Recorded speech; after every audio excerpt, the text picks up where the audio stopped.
बिस्मिल्लाहिर्रहमानिर्रहीम। अस्सलाम वालेकुम। Welcome to Zaika with Talat. उम्मीद है आप अल्लाह के करम से जहाँ भी होंगे बिल्कुल हैरियत से होंगे।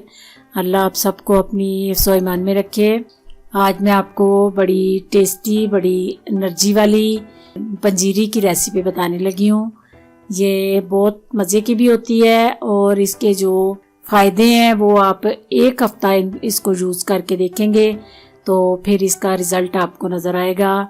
ये जिनको जोड़ों में दर्द है, थकावट या थोड़ी वीकनेस जो महसूस करते हैं वो ये एक हफ्ता गर्म दूध में रात को सोते टाइम पिएं तो इसका रिज़ल्ट जो है आपको हफ्ते 10 दिन के बाद आपको नज़र आ जाएगा। चलें बनाना शुरू करते हैं। इसके लिए जो चीज़ें चाहिए, सौंफ ली है मैंने, अखरोट की गिरियाँ, कोकोनट और काजू, किशमिश, ये 4 मगज़ हैं। इनको मैंने सारी चीज़ों को अच्छी तरह साफ़ किया है। बादाम की गिरियाँ, कोशिश करें आप देसी बादाम की गिरियाँ आप डालें। ये जो मखाने हैं ये इजीली आपको ड्राई फ्रूट वाली शॉप से मिल जाते हैं। ये सारी चीज़ें आपने लेनी है जो मैंने आपको बताई हैं।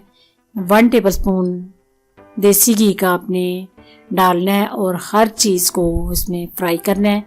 घी जो है आपने ज़्यादा नहीं डालना।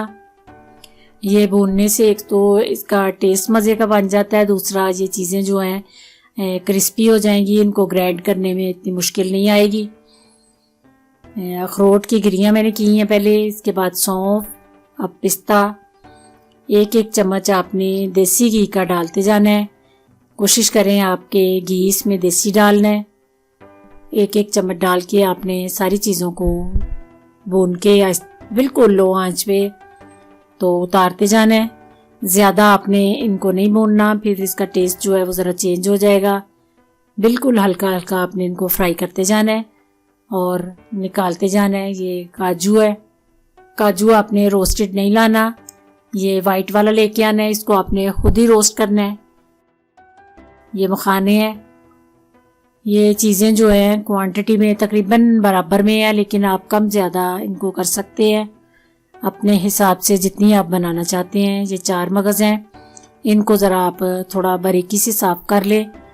थोड़ा इसमें थोड़ी बहुत जो है वो गंद निकल जाता है। किशमिश को मैंने धो के अच्छी तरह खुशक करके तो फिर इसको फ्राई किया है। ये आपकी चॉइस है, या अगर आप नहीं डालना चाहते तो मत डालें। ये सारी चीज़ें मैंने फ्राई करके निकाल ली हैं। अब इनको ठंडा होने के बाद मैं ग्राइंड करूँगी। जब ये ठंडा होके ज़रा क्रिस्पी हो जाएंगी। ये चीज़ें सारी ठंडी हो गई हैं। अब इनको मैं अब सारी चीज़ों को ग्राइंड करूँगी। ये आपने चेक करते जाना है कोई चीज़ अंदर से मोटी ना रह जाए। सारी चीज़ों को आपने बिल्कुल एक जान करना है। ये देखें परफेक्ट इस तरह आपने सारी चीज़ों को ग्राइंड करके रख लेना है। उसके बाद चीनी जो है ये भी मैंने ग्राइंड की है। ये नारियल है, ये आप घर में कद्दूकस करें या बाज़ार से भी मिल जाता है। ये चीनी को भी मैंने ग्राइंड कर लिया है। चीनी आप जो है अपनी चॉइस के मुताबिक डालें, जितना आप मीठा पसंद करते हैं उतनी चीनी आपने डालनी है। सारी चीज़ों को आपने मिक्स कर लेना है। किशमिश अभी मैंने नहीं डाली, वो मैं बाद में डालूंगी, या आप उसको सेपरेट कर ले।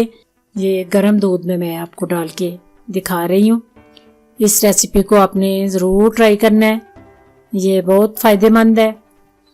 अगर मेरी रेसिपी आपको पसंद आए तो अपनी फैमिलीज़ में, अपनी फ्रेंड्स में इसको शेयर ज़रूर करना है। और प्लीज़ मेरे चैनल पे अगर नए हैं तो इसको सब्सक्राइब कीजिए ताकि मेरी आने वाली मज़े की रेसिपी आपको टाइमली मिल सके। अल्लाह आपका हामी और नासिर। दुआओं में मुझे याद रखना। खुदा हाफिज़।